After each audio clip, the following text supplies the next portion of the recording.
So we have a nice clean start. All right, welcome to QuickBooks Online Advanced Custom Fields. So right off the bat, first of all, if you ever want to figure out where to go to sign up for these, in advance and not wait for the email that I send at the last possible minute on the day of, they're actually all on my website. If you go to the events page, I'll show you where that is real quick. Because I was obviously very sort of pleasantly overwhelmed by the response of how many people signed up for this once I sent the email out, which makes me think maybe you don't all know just automatically where everything is on my website.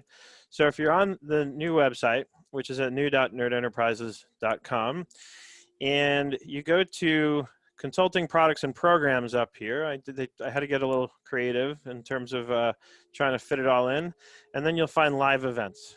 And when you go to live events, you will find two different sort of forms of the calendar. One is this card form, which is a little more visual. But if you just want to straight up see what's scheduled, right here you can see the blue or the QuickBooks, the Bulletproof Bookkeeping webinars. And you'll find the registration link right here. You may just have to scroll down for a bit.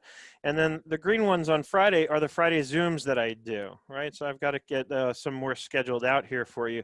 But this Friday, we're going to be looking at Zapier and some simple zaps that make my life easy that I thought I'd share with you. So every Wednesday, we do a webinar from 1 to 2 Pacific. Every Friday, we do it from 8 a.m. to 9 a.m. Pacific time. Somebody sent me an email today, obviously from another country, saying, "Hey, you sent me an email with a webinar that's was at 7 o'clock and it's now 1 o'clock or whatever." Anyway, she was. Are you sharing your screen? I just stopped sharing my screen. I was a minute ago. Oh, I didn't see it. Okay. You missed it? Well, I've been on, but I didn't see the screen. Here, did anybody else see it?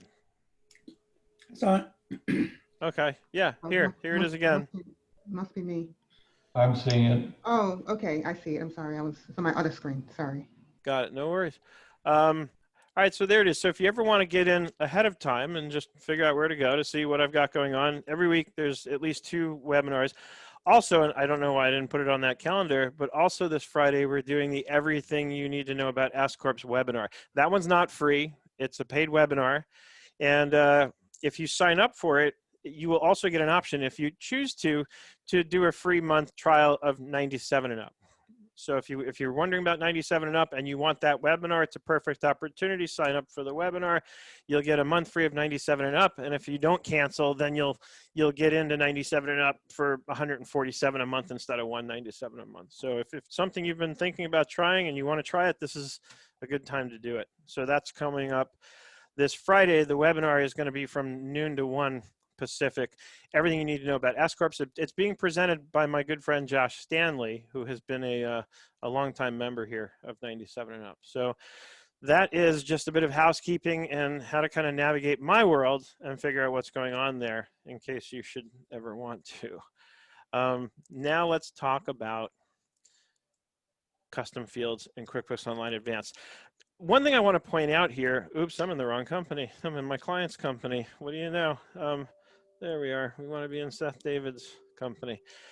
One thing I want to point out, if you haven't played around much with QuickBooks Online Advanced, and especially if you're thinking of, at some point, going in the direction of providing, let's just call it, CFO or advisory services, you really want to get yourself familiar with this product, because those kinds of services are going to be most appealing to companies that are a little bigger, companies that can afford to pay a little bit more for a CFO kind of service. And along those lines, this product is being built out specifically to attract those kinds of companies. That's why they're giving it more robust features like custom fields. And there's a lot of other really interesting integrations coming down the line that you're going to see coming out specifically with QuickBooks Online Advanced that, once again, you'll recognize right away as these things get rolled out to the public. It's very clear that what Intuit is trying to do is build a product that's going to appeal to the larger, maybe bigger small businesses into the lower tiers of the enterprise level company, right? Companies doing at least $1 million a year, maybe in the neighborhood of $5 million a year in revenues, where they need a product that's a little more robust. And again, if you can get familiar with this product and then you can put information out there where let's just go to the extreme and say you hold yourself out as a QuickBooks Online advanced expert, that's going to attract those companies, because those bigger companies who are either using another product or using a more basic QuickBooks Online product and realize they're outgrowing that product, they're going to be looking for the new product, which will be QuickBooks Online Advanced. They're also going to be looking for the people who can serve them who know that product, right? So again, I see this as a wide open opportunity for accounting and bookkeeping professionals to really dig in, learn how to use this product, and then you'll be able to hold yourself out as somebody who can offer services to the companies who have the need for a product like this, right? So as far as the custom fields go, initially when they came out, they were really only applicable to sales side transactions, right? We could use them in invoice related transactions and customers. Now they've extended that to expense and vendor based fields. So I'll show you what I mean. Once you're logged into a QBO Advanced company, if you go into the gear icon here, and under lists, you'll find custom fields. Notice we also have tags. That's going to be another subject for another day. Also a really cool way for tracking things. So in custom fields, I'm going to choose to add a field so that I can show you exactly what your options are here. Now you can create a custom field. I'll get that. You can create a custom field that's tied to customer info, right? So this is really in the customer contact info area. So this is not what you choose if you want to use it in actual transactions at the detail level. Down here, it's vendor info. That's the other side of the coin. So you can create custom fields that are usable only with vendors, right? Quick example off the top of my head on the vendor side is I'm a real estate broker and I have agents that work with me and I pay those agents, and there might be information I want to track about those agents. Then this is what I would choose for a use case like that. Is I would create a custom field that's applicable to the vendor information. You know, things I've seen just right off the top of my head without thinking about it.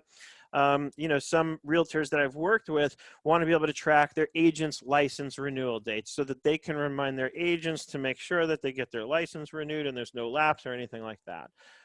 So that's just one example. The one I want to mainly focus on, just because it's the most interesting to me, is the transaction info level custom field, right? So I'll click in there. And the first thing, of course, we'll do is we'll name it, right? That's going to be based on what we want to create the field for. What I really would like to show you is the types. So there's 4 different types of custom fields we can create in QuickBooks Online Advanced. We can do a simple text-based field, and that would be where it would be just kind of free form, type whatever you want to put in that field, you know, and that will get included in any transaction that we're creating. You can do a number, right? And we can do a date-based field. So that would be your license renewal date, although again, we're here at the transaction level for this. But I've done videos on how to use this with, say, a property management company where the date could be the lease date, right? Something like that. And then we have a drop-down list. And the drop-down list, notice, will give you, you can have up to 100 choices to choose from. There's a lot of choices for a drop-down, right? So you can add rows, right? You have 2 that it starts you off with. I don't see why you would need a drop down if there's only 1 choice, but anyway. So that's probably why it starts you off with 2. And notice I can also use this on other expense forms. And by other, they mean other than just a PO. So I can create a custom field that's only usable on a PO. I can choose to show it to the vendor that I'm sending that PO to. And I can also use these on other expense forms, right? So I like the idea of having a custom field that's used on both sales forms and other expense forms, right? And so we're going to create something and test it out in the reporting right now, right? So let's just say something I want to track, right? I'm very, very original with these names. That's longer than it will allow. So we'll just call it something, right? Drop down list. Item 1, item 2. I'm not getting into specific use cases because that's something I want to kind of leave you to think about a little bit, because it's really the choices are kind of wide open here. I'm more interested in walking you through how to set these up like we're doing now, and then most importantly, how to use them in reports. All right, so I'm going to save that. Okay, this here is something else I've been playing with. I'm in the process of developing some content on how to use this with a dog walking service or a pet sitting service, something like that, where you might want to have custom fields to track information about your client's pets, right? So that you'll see in a video coming soon to a browser near you. So now that we've got this created, I want to create one income-based transaction and one expense-based transaction. And I want to run a report and see what it looks like, right? So let's create a sales receipt. Okay, I'll just make up some information on the fly. We'll do Joe customer, okay? And here's my drop down for something. Now notice it says it's not shown to customer. I can fix that. So let's say this is going to be for item 1. And I'm just going to bill some consulting here. Okay, we'll say that's not taxable. Okay, and then we'll save and close. Okay, now I want an expense transaction. Okay, notice I have the same drop down. So again, we'll choose item 1. We'll pay Best Buy for some computer equipment or something.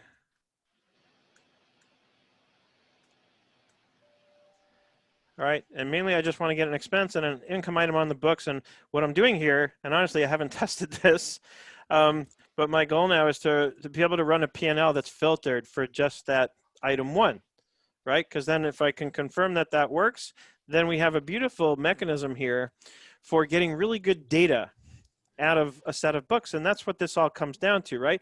The reason for keeping bulletproof books, meaning books that are really reliable, that are sort of audit proof, is so that we, besides the fact that we want to make sure we can, that will hold up under any kind of scrutiny, and I'd say almost more importantly, is that I want to know that my data is super reliable so that I can use it in these ways. I can use that data to track different things, to get really valuable data out of the books that I have, right? Because now we're putting our bookkeeping and all the time and money that we put into that to really good use. Now we're getting the real value out of the whole system that we've created around getting the data in there, right? We put the information in so we can get the information out.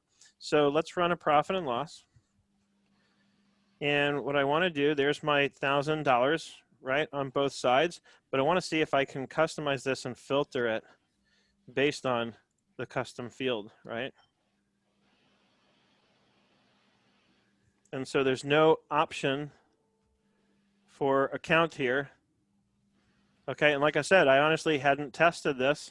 So let's see if we can at least get it to show up in a column.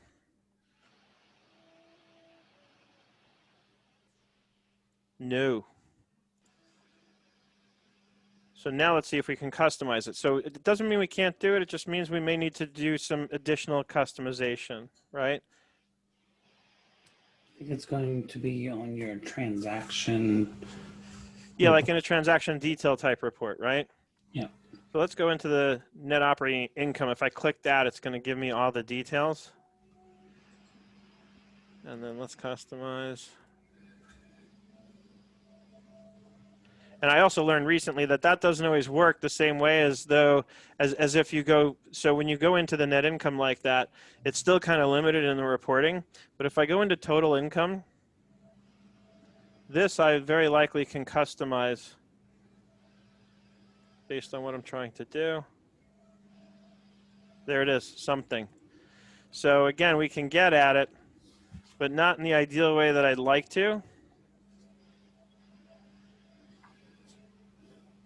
So if I run that report, so I can get an income-based report filtered for just that item, right? And obviously I can do it with the expense report. The question is there a way to get them both on the same report? And here's how I'm going to attempt to do that. So notice in the distribution account, it says select multiple.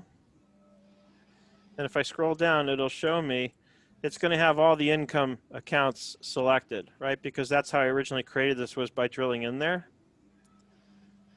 So what if I choose all? Let me test that theory for a second. That's going to include any balance sheet transactions. Fair enough. But let's just see if we can get that to work. Then I can be more selective if I need to be. Right, but go back to the customization first. Yep, so it does. It includes Wells Fargo, but most importantly, if I can get the income and expense to show up, now we can filter out the balance sheet based accounts, right? So I think we that can do there's an option there that says all include income and expense accounts. accounts. Yeah. Yep.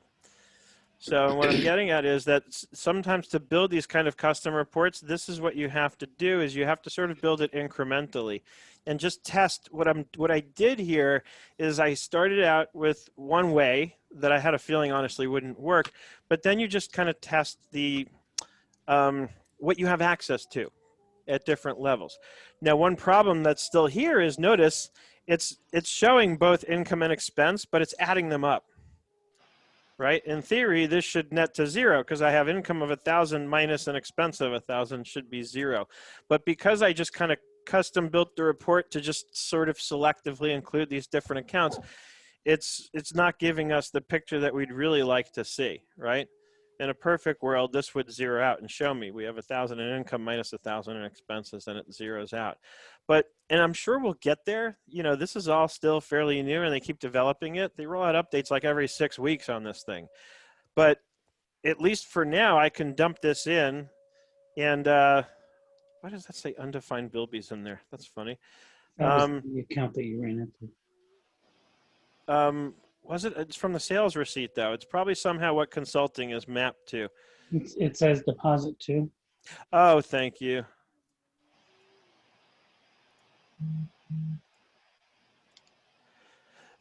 Okay, perfect. So again, I can take this and in 2 seconds I can export to Excel. The other thing, of course, is I love that I can export this to Google Sheets. And then I can, you know, with a quick tweak on this, I can change all the polarization of the, you know, expense-based line items can easily be flipped from positive to negative so I can get a proper report on this. In fact, what I would probably be inclined to do is not group this by account, run it, and then export it. The thing with exporting to Google Sheets is you have to validate your Google account every time, which is a little annoying, but I get it. It's for security. But I do want to show you how easy this is in case you're thinking, oh, it's already too much work. It really isn't. So that validates that I'm authorized to push this into a Google Sheet in my Google account. I'll just say get started. You don't need to. Now I'm going to allow it this way. Allow. So there's a little bit of friction exporting to Google Sheets, but once you're there, it's just super easy, as any of you who've used Google Docs know, to collaborate, right? And then to flip the polarization, first of all, I can see what's what from the transaction type. So here's the expense ones, you know, and I can flatten this out, build another lesson for another day. We'll show you how to clean up exports into Google Sheets. But just real quick, I would just type a -1 somewhere in here, right? Control-C to copy, paste special. They still don't have multiply, do they? All right, so fine. Then I just go like so, times that, and take that and paste special values. Right? I know I did that kind of fast, but you can watch the recording to review that if you want to. But basically what I'm trying to show you here is that if need be, because the customization isn't as perfect as I'd like it to be yet, it's a few quick steps to get it here and then to flip the polarization so you can have expenses as negatives and income as positive so you can get a proper income and expense-based report based on a custom field, right? The other thing I didn't do here, which I'm assuming we can do, we're going to find out right now, is include that custom field as a column, right?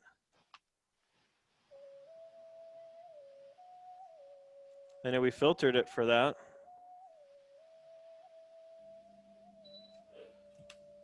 Am I missing something? Can we not do that? Usually the custom fields end up being at the bottom, which is where we saw it in the customization. So perhaps we can't. All right, and the good news is they're open to feedback, right? And now this won't go away. This is another thing Intuit has done. They know that a lot of us have been using the browser find function, so they built their own in. As you can see, it's less than stellar. It kind of gets in the way and it doesn't go away. But again, I'm sure they'll improve that with our feedback. And now I'm signed out. Perfect. That actually I noticed happens a lot after exporting to Google Sheets. That's another bug. They do actually listen to feedback, by the way. If you take the time to submit feedback, they do actually look at that stuff and they take it very seriously. All right, let's go back into my company.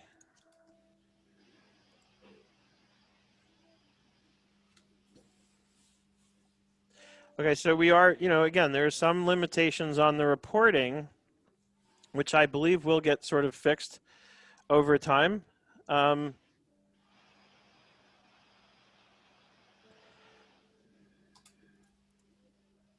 The key now is to get in here and get familiar with it so you can start using it. As you can see, we can get it useful on reports. They've just recently added the expense side of it, which I suspect is why it's still not quite streamlined in terms of being able to use it on both sides in a report. For the most part, most of us who started using this from day one, what do you call it? We started using it in sales transactions because that's what was available to us. And even there, and by itself, it was certainly very useful to do, right? So now what I want to do is I want to look at some more specific use cases that we can think of. And Greg, since I know you're pretty familiar with this, do you want to talk for a minute about like ways that you've used the custom fields or that you'd like to? I think Matthew is the. Is Matthew here? I was going to ask him. I meant to ask him specifically to make sure he could be here today. Yeah, no, I'm actually on my other screen trying to see if there's an alternate way to get this custom field data reportable. One of the things that Matthew often mentions about custom fields is that it definitely needs a lot of work still. Yeah. For example, you can't even at this point externally report on custom fields. It's not part of their SDK. Right. Yeah. For app developers, they can't touch these fields, but that they've also said is going to happen soon. They're going to roll it out on a limited basis at first. And then, yeah, so all these things are things that they're working on for sure.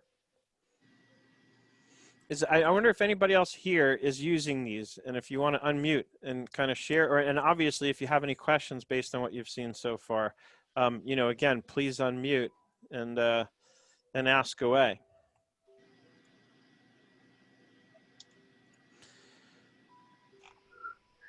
Meanwhile, for customer info, for property management, this is where I've got videos on this. You can find some of them on Intuit's Firm of the Future blog. This is where I built out all the things you need on, what is going to be as close as you can get to a rent roll report for a property rental concern, right? Where we have, even though you obviously have the monthly rent that they're being charged inherent in the invoices or sales receipts that you're going to create to capture the rent, we usually will create a custom field to display what the monthly rent is supposed to be to populate that rent roll properly. And we also use it, like I said before, we'll have a date-based field for a lease renewal date. What else do we want in there? The security deposit amount also. So then I can run a customized report that shows these things. And I thought I had them. Maybe I think I may have made the fields. Can you do inactive fields here? Yeah, include inactive. So here it is. This is what it was. So I forgot I made them inactive because they were kind of getting in the way when I was doing other videos. But I have the move-in date, the monthly rent, which is a number, the security deposit, which of course is also a number. And then I did a sample, I think in one of the videos that I did, which has now been made inactive. If I make it active, this is a drop-down list. Let's see what I had in here. No, same kind of idea like what I just created today. It's just sample 1 and 2 just to show you how a drop-down list works. So this is a really good use case if you do any accounting for properties, for rentals or for property managers. This is the kind of stuff you want to be able to create.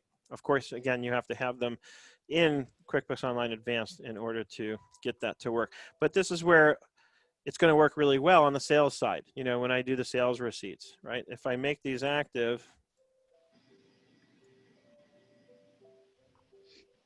another one I used as an example was a referral source. I love this use case where as I post invoices and sales receipts, I want to track where that customer came from, right? And I did show in a video that I did on this a while back how you can track, you know, how much business you got off of YouTube or Instagram or Facebook. Or obviously I'm doing this using the use case of how you might track things based on social media. That's very relevant to me.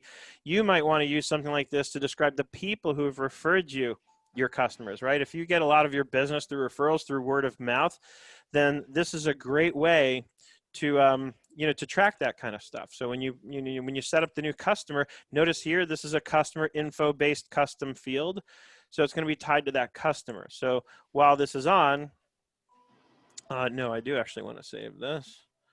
While this is on, if I go into any customer, and let's just edit Arthur Spooner here for a minute, right? So here's where the custom fields live.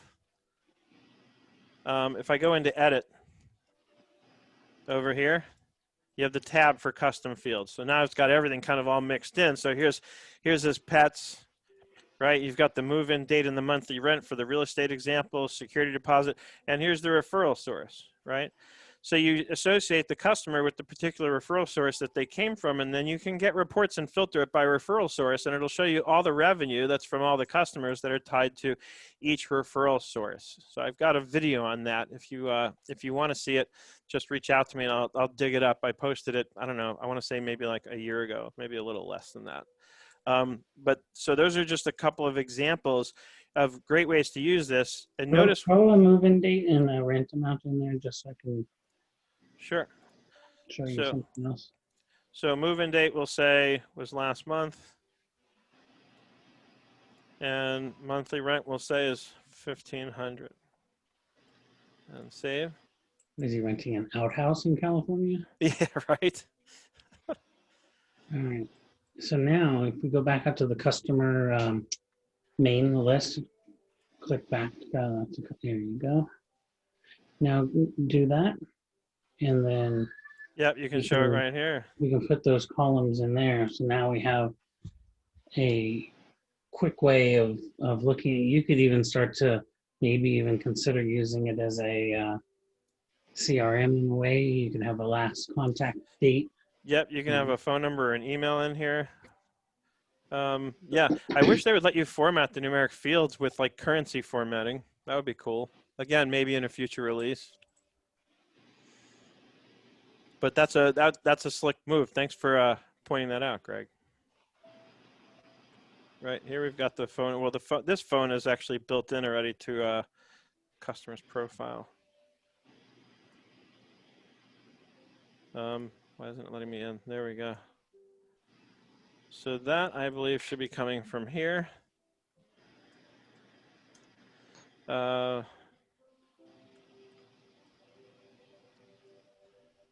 If I save that and go back out to the list. Yeah, see, that shows up there. Don't call that number. I have no idea whose number that is. See, that would be useful for, I support nonprofits, and they divide their donors up by type of donor. Mm-hmm. And while there was an element in that you could use in the customer fields, that being able to be shown at that screen level is kind of a big deal. So that's good. Yeah, I'd imagine there's probably a set list of donor types, so you could create a drop down associated with the customer database, you know, to define those. There absolutely is, and yep. So that would be perfect. The other thing is, and that's what I was hoping, the transaction level custom field would help, and it does, because we report on based on classes, which are the programs, but we also have to report on restricted donations as projects, basically. But there's always one more level of cut, which initiatives, for example, are one that we do a lot. So within a given program, there are 5 or 6 initiatives in a year that the board wants specific reporting on. So we've got this program called water safety, but within water safety, there's 6 different things that we do during the course of the year that we want to report on. I've been using the location field because it permeates all the reporting, and all the forms, but it's not the, I also use the location field for true locations. Mhm. So I've had to create a funky naming nomenclature to separate the two out. This would eliminate that if the reporting starts to show that field in it, because if it doesn't, then we're back to ground zero. Yeah. The key distinction to note, I think, between locations and classes is locations are kind of live at what we call the source level, right? You can set a global location for a whole transaction. You can't assign locations at the detail level. Whereas classes, you have the choice in the settings which way you want classes to go. So most of us set the classes up at the detail level because we have locations to do at the source level. What that translates to is that locations work really well in reporting on the balance sheet versus classes, which work really well in reporting on the P&L. The other thing that's important to note is locations are great because you can establish for each location that you create in QuickBooks Online a different set of contact information. So it truly is for, when you have different divisions of a company that have maybe a different email address and a different physical address, locations are great because then those can be set up to be used on, sales forms, invoices that you might send out to people. So that's where locations really get useful in QuickBooks Online, is when you need them for that kind of a distinction. And in general, it's helpful to understand the different behaviors of these things because that helps you understand where and when is the best time and place and way to use these things, right? Agreed. Also, you had mentioned about the classes being able to be tracked at the, item or expense category level, but we're limited on the custom fields, on the custom fields, that those are only at the transactional level. So you can't have, that's where I want them. That's why I want them. you want them at the transaction level. Yeah, I'll give you an example so you can see.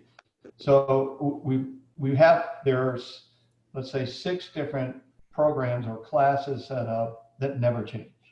And water safety, for example, is one of them.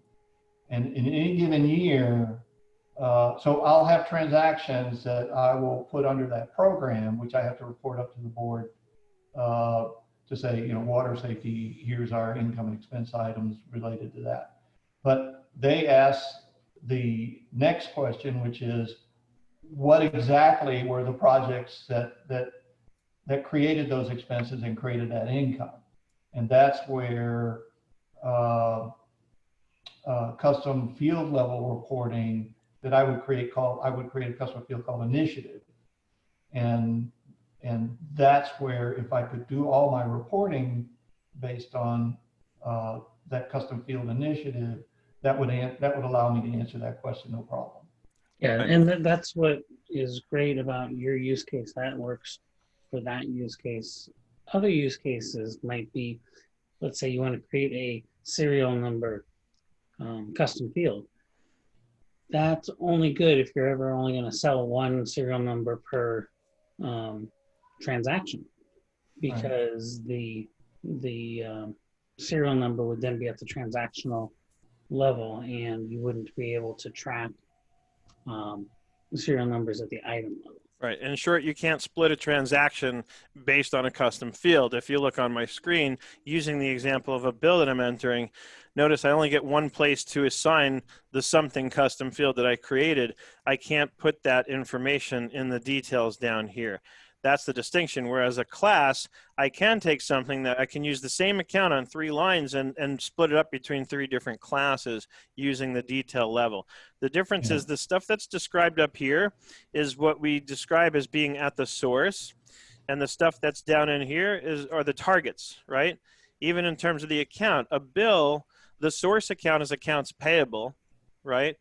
And any accounts that I use down here in the categories, those are the target accounts, right? For every transaction, there's a source and there are targets. The source is generally how the thing is getting paid, or in a case like a bill, it's not getting paid. So the source is what would in effect replace the bank account that might eventually get used to get paid. So instead with a bill, the source is accounts payable, right? It's the source of the transaction. It's sort of starting from accounts payable, and then the targets are the accounts that we're hitting here.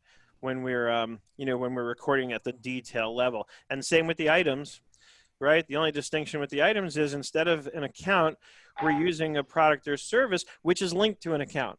Right. And you may have noticed recently, I don't know how recently, but I've noticed that they've started showing on reports that are item based. There will be a column that will show you the actual account that's being hit with that transaction on that line item, which is really just showing you based on the product or service that was used, this is the account that it's mapped to. So you can see in a report rather than having to drill over to see what account that item was mapped to, right? They're making it easier in the reporting to see that kind of stuff. So, but that's the important thing to understand. The other thing, while we're on the subject of sort of sources and targets, that I always like to stress when you're, especially for those who are newer at bookkeeping, when you're looking at a transaction like this, and a lot of the videos in the Bulletproof Bookkeeping course where I go over like entering transactions and how they affect the different financial statements, you always want to think in terms of what's being debited and what's being credited in a transaction, right? When I'm entering a bill, whatever the total amount here that shows up way up here in the balance due, that's the credit to accounts payable. Anything I put down here is getting a debit. Whatever account I put here and whatever amount I put, that's the debit, right? And where I can get into some trickier type transactions is where I might put a negative amount in the details as long as the total comes out positive. This is a way of, sometimes we do what are called $0 bills, because in effect what we're trying to do is use a form to accomplish what otherwise might be done with a journal entry. But a lot of times we want to avoid journal entries because in reports, using an actual transaction like a bill or an expense or something, it just shows up cleaner on reports than journal entries do in some cases. So those are things to remember. So thank you, Timothy, because that's a really good point, is that these custom fields live at the source level in a transaction. They live at the summary level, really, not at the detail level. And so to Greg's point, this is what you want to think about in terms of when you use these things, you have to almost think ahead.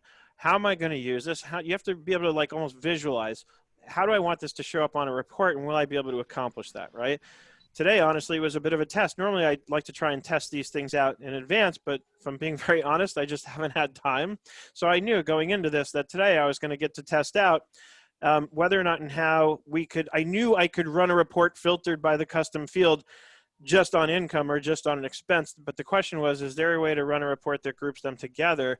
And the truth is, as we discovered today, not in a real practical way, because as you saw, we could do it, we could get it done, but the presentation is weak at best, right? Because again, it doesn't present it properly. It doesn't show income as a positive number and expenses as negative. So the workaround, again, as a reminder and a recap, was to dump it into Google Sheets or Excel, and we can make that happen ourselves, somewhat manually.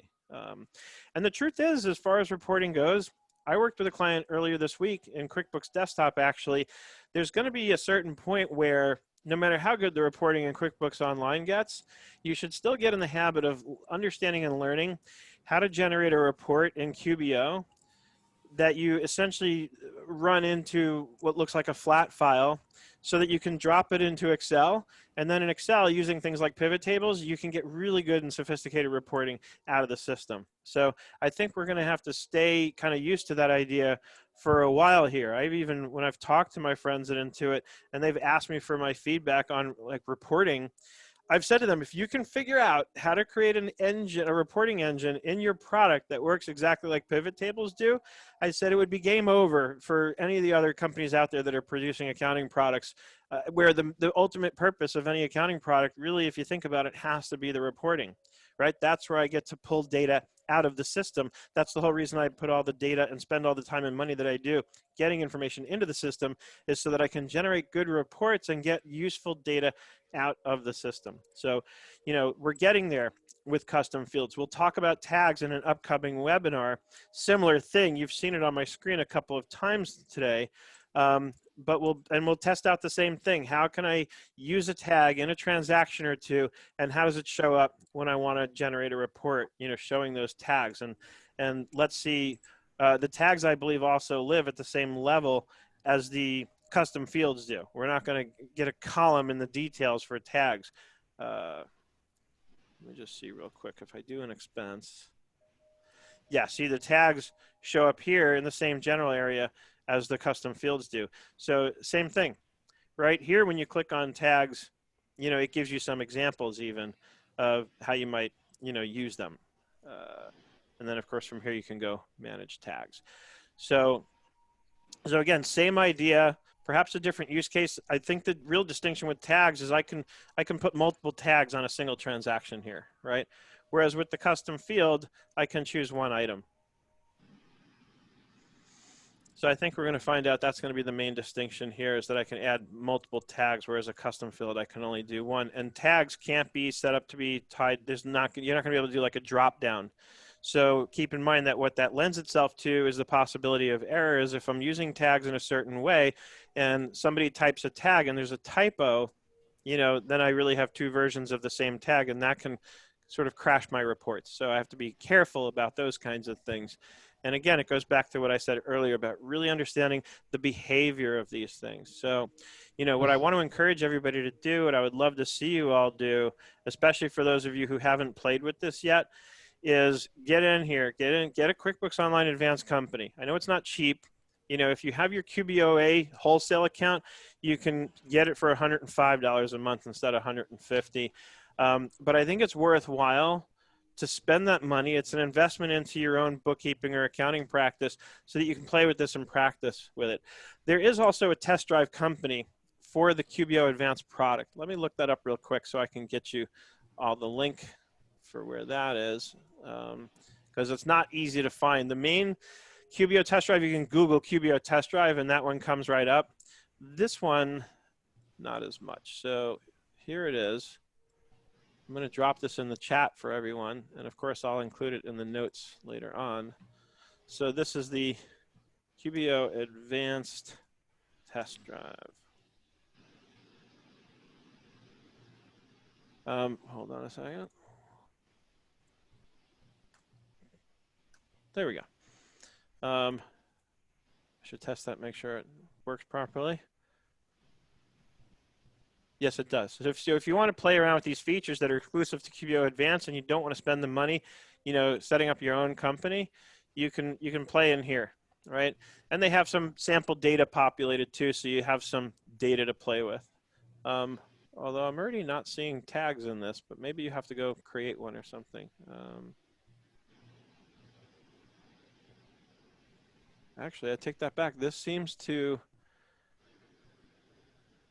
not be QuickBooks Online Advanced where it took us.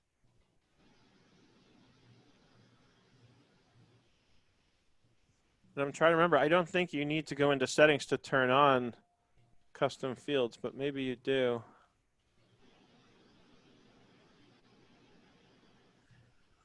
Yeah, because you can tell from the URL itself that it was supposed to go to the US Advanced company, but I just clicked on it and I'm looking at it on my other screen and it seems like they may have taken it away.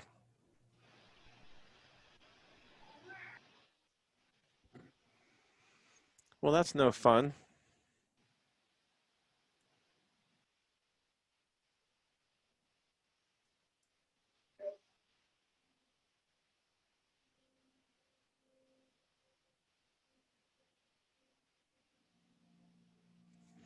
I'm just poking around in the settings section here to see.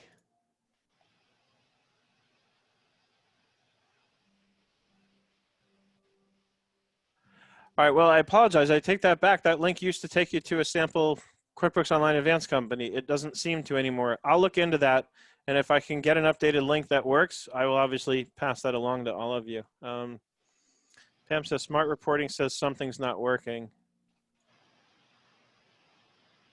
Yeah, so it could be something just wrong with it right now.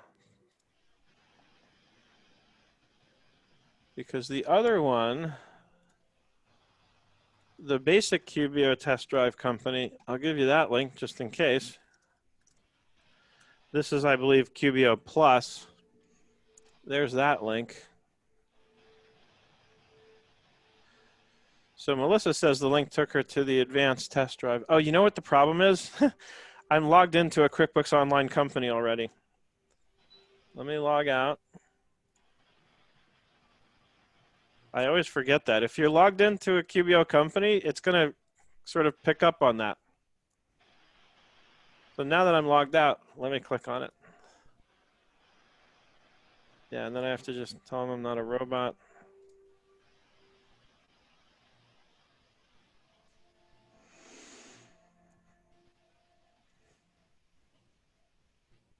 And now this should be working. Let's confirm.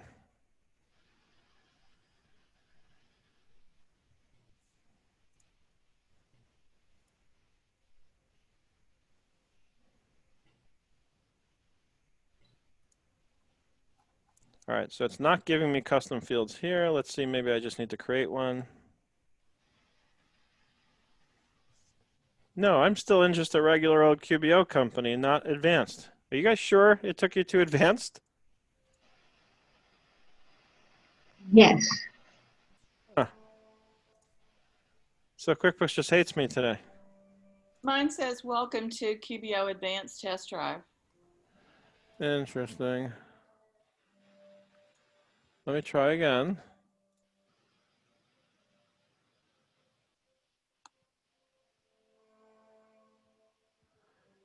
Yeah, I may need to just clear my cache because I'm in the basic QBO test drive company a lot. So I probably need to clear my browser history. It's probably something like that. Let me try it from a different browser session because now it's bugging me.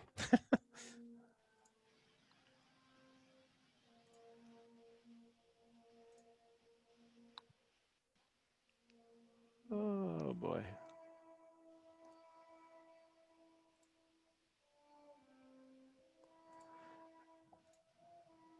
Yep, no, it hates me.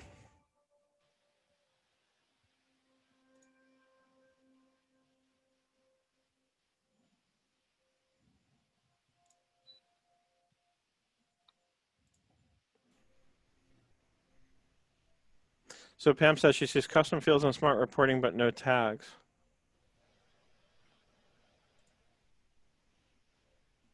Yeah, see, in mine, even in a separate browser session, I'm in the customer. There should be an option here to do, to add or manage custom fields, and it's not even there.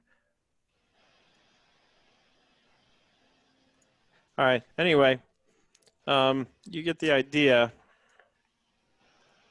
in terms of that. So if it sounds like for most of you it's working fine, use that link to access the advanced test company, and you can get in there and play around. You can put in your own transactions and play around with how to get the reporting to work. And then at the end of the day, like I was suggesting earlier, I think it's a worthwhile investment to just pay for a company in QuickBooks Online Advanced so you can enter your own data, get in there, play around, and heaven forbid, you might even do like a video or a blog post or something. And there's no better way than that to do what I was describing at the beginning of the hour in terms of being able to show the world, go on to LinkedIn and post an article and a video or something, or just use screenshots if you don't want to do a video, showing, the business owners out there who have companies that are growing and scaling that, hey, here's a really viable option for you for an accounting system. So if you're using QuickBooks Online already and you need something more robust, you don't have to leave the QuickBooks Online world or ecosystem. You can just upgrade to QuickBooks Online Advanced and look at all these features you get. The custom fields is a big one, but there are others, and like I was alluding to earlier, I have seen, sort of in advance of what the public, knows about so far, some other really interesting integrations that they're going to be rolling out and announcing soon that, again, make it very clear that they're trying very specifically to appeal to those larger enterprise level companies that could be your potential clients for, like I said, everything from doing the bookkeeping, but all the way up to and including the CFO level services. If you want to offer services and that are sort of advisory in nature, if you want to start doing forecasts for companies, which is what my Bulletproof CFO program is all about, teaching you how to do that and how to get those clients. This is the product we're going to suggest using for those clients because, again, you can get much better data out of it, especially with reporting mechanisms like tags and custom fields. And also, of course, no limits on the number of accounts or classes or any of that stuff.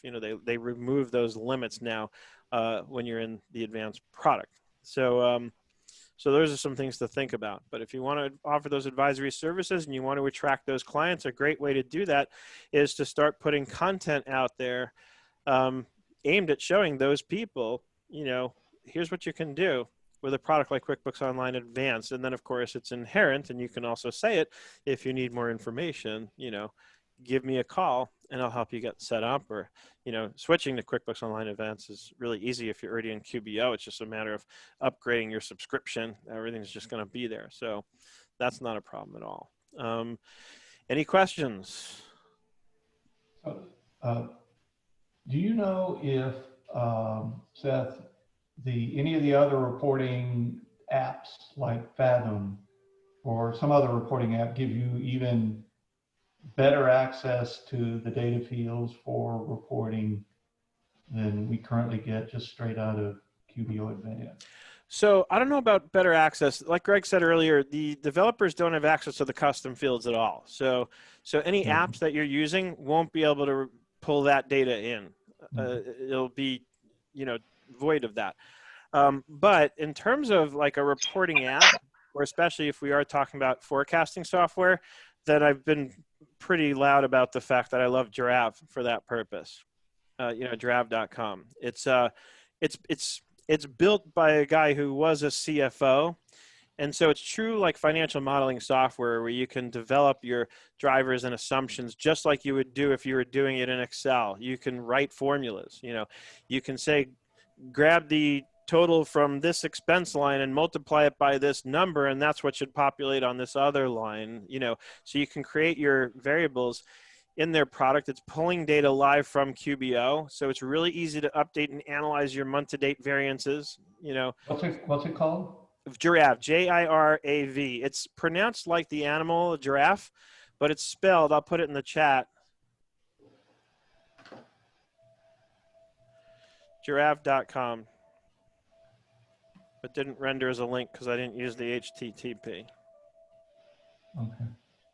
Yeah, that sounds closer to what I prefer to look at. Yeah, and you can build dashboards that will pull in different kinds of graphs and charts and things. You can customize dashboards. You can do all that kind of stuff, but you still want to have access to the custom fields. Right. The nice thing is you can also look at those reports. So if you're graphing your like net income line, you can also use the projected data that you've built in, and that will get included in the graph that you build, right? So you can really see, you know, if you're doing, let's say, like a break-even analysis, you can create a dashboard that has the chart that shows you, you know, when your income line is going to break through your expense line and put you into the red, right? So it's, you know, it's got that kind of sophistication in there, but QuickBooks they've told us they're working on getting the access to the custom fields in their API, but they just want to make sure things aren't going to break before they do that. And as you've probably all experienced at some point or another, they do everything they can to prevent things from breaking, and then they still break anyway, right? So they really want to be careful about rolling things out like that and doing them sort of recklessly before they do it. And even when they do and do all that due diligence, there's still always problems, right? Just there's always something you didn't anticipate. So they're trying to mitigate how much stuff that they didn't anticipate that comes up. Anybody else? All right, so I would love to hear from any of you who end up playing around with this, and just let me know about use cases that you've come up with, you know, how you're going to use this stuff. Again, it's good and powerful stuff, and it's just going to keep getting better. And so if there's no more questions or thoughts or feedback, then I will let you all go on your merry ways. And of course, we'll do another webinar next week. All right. Thanks, Timothy. I appreciate all your input today. You bet.